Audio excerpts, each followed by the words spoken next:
Are you coming back to school with me? We could have done it all so easily. Hi, my name is Craig Thompson Wood. I'm your host on Teaching with Board Games, here today to share with you something I've been doing in my classroom for the last couple of weeks.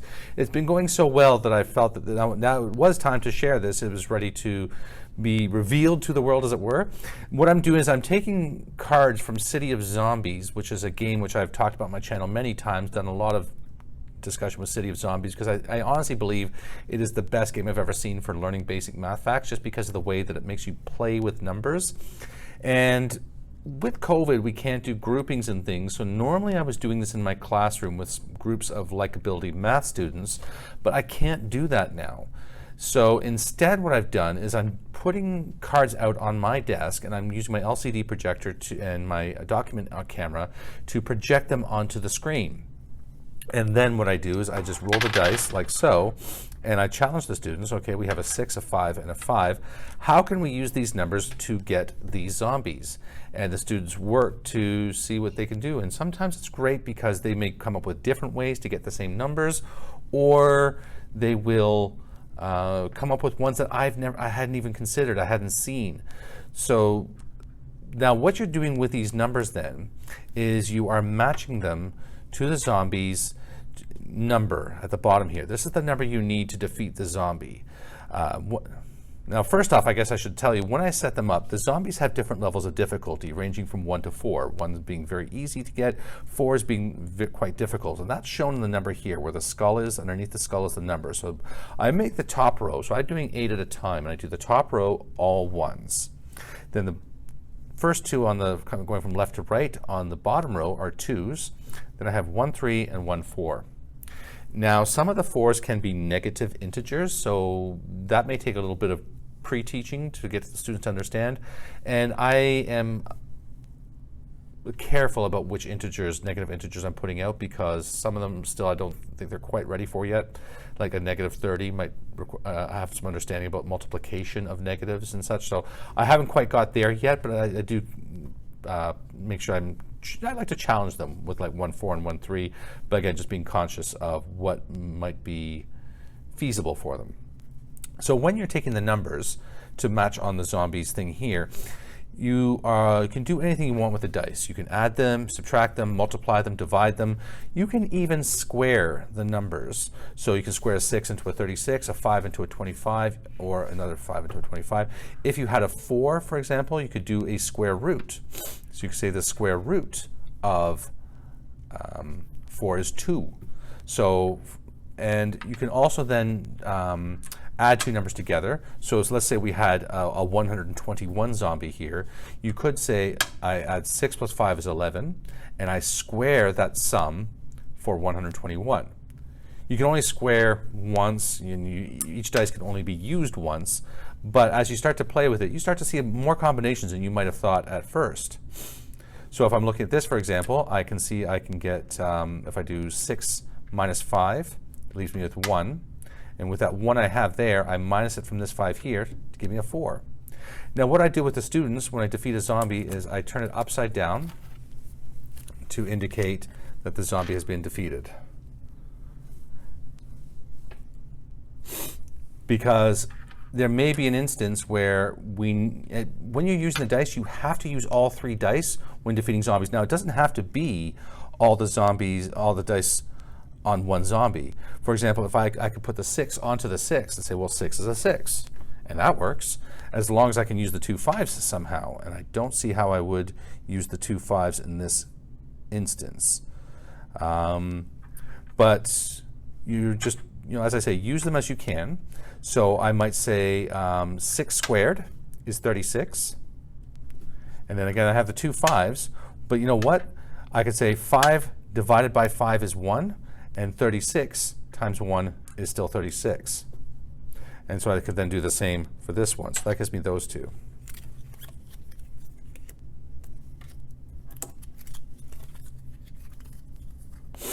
And I put them upside down like this to indicate those are the ones we have defeated. So the students know we still have to get the 2, the 9, the 41, 19, and 32. Can we get those with those dice? 36 And then you can do, this is something that one of my students a few years ago proved me wrong on. He said, well, the 2 5s make 1 5. I said, no, 2 5s don't make 1 5. You can't just ignore 1 5. He says, no, but, so I doubted him, but he said 5 squared is 25, divided by 5 is 5 again. I'm like, oh wow, that actually works. And today my students did it in even a different way, which I hadn't considered, which is 5 squared is 25. No, 5 times 5 is 25, and then get the square root of 25, which is 5. So we can do that. So we have these 2 5s make 1 5, like that. 36 plus 5 is the 41. So we've got the 41. Remove that one. Oh, there we go. 5 times 5 is 25. 25 minus 6 is 19.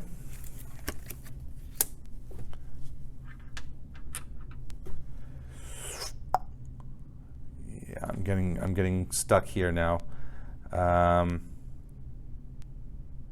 Yeah, what you have to make sure with the students when you're doing square roots is they'll sometimes want to say things like the square root of 6 is 3, where it's not, or the square root of 2 is 1. You have to, that's just a constant reminder to them of like how those things work. And I'm doing it at a grade 5 level here, which square roots and squares are not really in their curriculum, but in order to play the game, you have to understand them and be able to use them to be successful with this. So I don't mind just that little bit of refresher for them. But it's, like I say, great practice, and the great thing is, like I say, you're playing with numbers in all kinds of different ways. Where you're saying, well, 5 plus 5 is 10. Okay, so 10, but there's no 10. Okay, well, 6 minus 6 is 4. Well, I've already got that one. 11, 16. Oh, that's like, yeah. You're doing what you can to achieve these numbers. You're not always going to be able to get all of them, but sometimes you may find after a bit of ruminating, you just let it sit and stew for a while, and you come back to it a little while later, and boom, it comes to you. The other day when I was tweeting one of the results, I said we couldn't get the, what was it, the 11 and the something else, the 11 and the 17. And as I looked at it on the Twitter feed, I suddenly, boom, it came to me how I'd get the 11. And it was just like, it's just such a great feeling. And the kids are starting to feel it too. They get excited when they're getting it, particularly if it's one that I said that I couldn't get. But like I said, so I just put 8 of these out in a day and we go to it. We've been using it as introduction, not introduction, but practice for our basic math facts.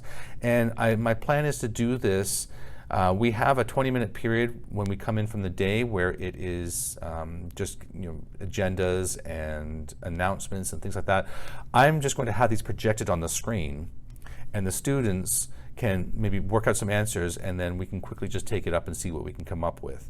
And just doing that on a daily basis, because when I used to do this with a daily basis with my class before, from the beginning of the year to the end of the year, I used to see such amazing growth in their math facts. And even students who I see who are my more reluctant math students are starting to play along and contribute. And, there's never any requirement, and it's all cooperative, so there's no like contest here to say, you're getting points and whatever. It's just you're working together as a team to defeat the zombies. So they like that too, that there's less pressure, but you contribute when you feel comfortable. And that is how I'm using City of Zombies for my Classroom of Zombies. Let me show you now how a session with the kids in play doing today's challenge. Okay, and here's the roll. 3, 4, 5. With a 3, 4, 5, how can we get these zombies? I see some definite potential here. What can we do? Let's see. MB. So you can square the 4 to get 16. Square 4 for 16. And then you square the 5 to get 25. Bad doggy's gone. And then you put the 3 on the 3. Look at that. 3 dice, 3 zombies. Square the 4 for the 16, square the 5 for the 25, and just the 3 is a 3. Boom, boom, boom. With that, we get 3. That was a 3.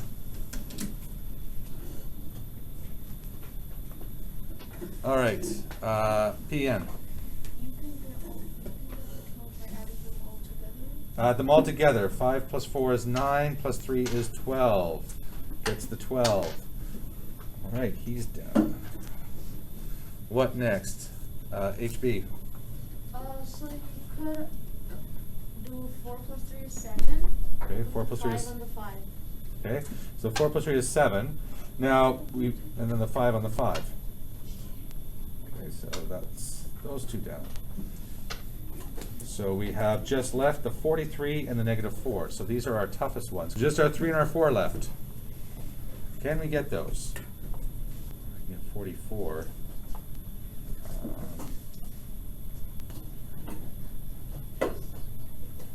Oh, I got the 48. The 43. Okay. AS. So you could do 4 take away 5 is -1. Okay. And then -1 take away to me is -4. Right. Just have to think about that. So if you have 4, you subtract 5, that's -1.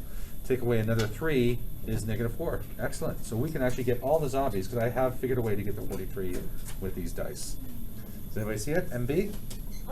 So you square the 5 to get 25, and Okay. then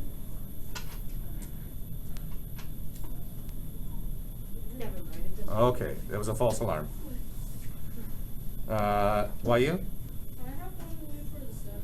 I can't hear you. I have one way for the 7. Okay, what do you have for the 7? So, put the 3 on the 3.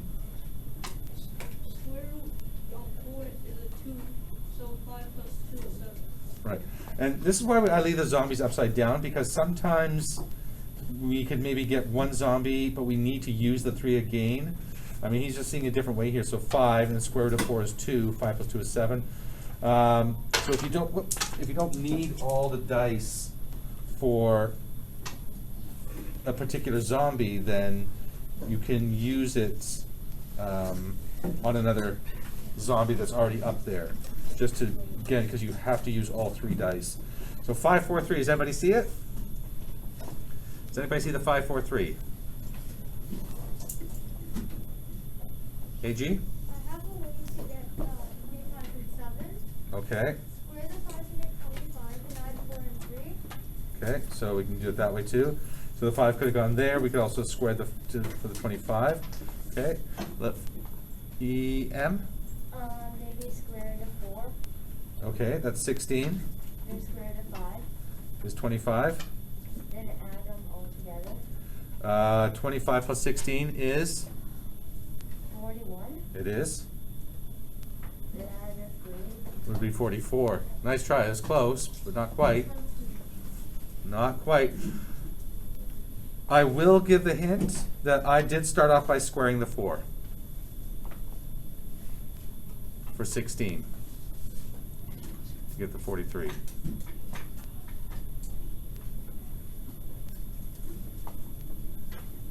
KG? Square the 3 to get 9. And Okay. then square the 5. Okay, so now you have 16, 9, and 25. If you add them all together, that's way too much. Because EM had already said that if we did 4 squared plus 5 squared, that's 41. So that square that's going to make it 50. It's getting even more, so.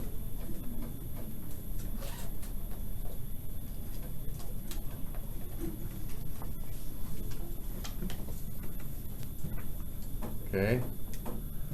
Guys seem a little stumped. So 4 squared. What's 4 squared times 3?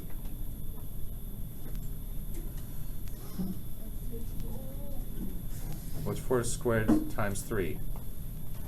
48. 48. And then Subtract 5. subtract 5 is 43. So you see how we can use all the numbers to get all the zombies. A fun little challenge to just activate the brains, get things going. What I love about this is there's not, as you saw, not one right way to get it. Sometimes there's multiple ways to come to the answers. And it just, the other thing I love is that it's not just like a flashcard where it's one fact. You have to take these numbers and play with them in so many different ways, adding, subtracting, multiplying, dividing, squaring numbers, and just seeing what you can do in order to achieve the numbers you need to get the results you need, and it's wonderful. So let me take you to my final thoughts. Thank you for watching my video on Classroom of Zombies with the City of Zombies game. It's just one way we can look at using some of those games and materials that we have in the classroom in different ways in order to still create a fun learning environment. As I say, this is something I'm going to be doing in my school. We have that 20-minute period, and I plan to be using this on a regular basis just to be constantly helping those kids develop their math facts and doing it in a fun way. I think it's so important to be using gamification, game-based learning where we can, because it's just more motivating to learn when it's fun. If this all sounds good to you, then please remember to hit like and subscribe. It really does help the channel. I really do appreciate it. And that little icon down below to let you know when I'm putting out content, which is on a weekly basis. My whole channel is around gamification, game-based learning, and helping educators, parents, and people who want to learn to get ideas on what kinds of games we can be looking for and how we use them in the classroom in different situations and different environments to help promote learning. If you are looking for copies of the City of Zombies game, I know in North America it is difficult to find. The only location I know of in North America is Level Up Games, because they had shipped it in specially from England. So you can contact levelupgames.ca and they'll be able to get you a copy of that game. As I said, I honestly wholeheartedly believe that City of Zombies is the best math game I've ever seen for teaching those basic math facts, because of the way it makes you play with the numbers as opposed to just like knowing a fact. And I think that's just great. So if you have, the viewer, have any ideas for things you might like to see on the channel, be it topics of gamification or game-based learning that you want me to discuss, if there's any games that you want me to review for the channel that you know of that I haven't reviewed yet, then please leave me that message in the comment section below. Viewer feedback is very important to the channel, as it helps me to give you the relevant content that you're looking for. And that's going to wrap it up for today's episode. Until next time, I'm Craig Thompson Wood, your host on Teaching with Board Games, saying thanks for coming to the classroom. Are you coming back to school with me? We could have done it